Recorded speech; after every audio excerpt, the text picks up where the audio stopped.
Regarder uniquement les budgets qu'on consacre à l'adaptation, c'est insuffisant pour mesurer l'efficacité de l'adaptation. Alors c'est insuffisant, ça ne veut pas dire que ce n'est pas utile, parce que regarder les euros, ça permet déjà de se rendre compte de ce qu'on fait en matière d'adaptation, de ce à quoi on accorde du temps, des moyens, mais ce n'est pas suffisant, parce que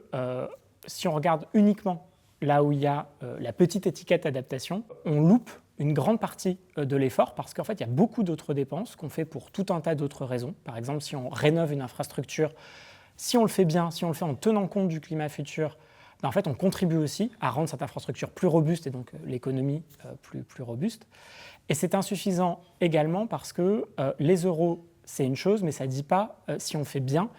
si on fait en tenant compte du contexte local. Et donc, il y a besoin d'avoir en complément de cette mesure quantitative une mesure plus qualitative qui regarde contextuellement comment on dépense, ce qu'on fait, est-ce qu'on fait bien les choses ensemble en tenant compte du contexte, etc. En venant à cette journée de météo et climat, je voulais déjà montrer qu'en fait,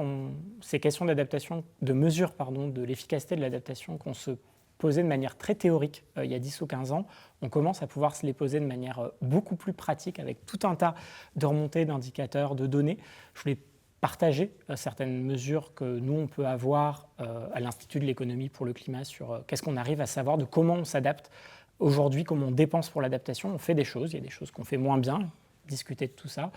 Et puis aussi mettre en discussion quels sont les défis justement de cette mesure et de ce suivi de l'adaptation, la dimension politique aussi du sujet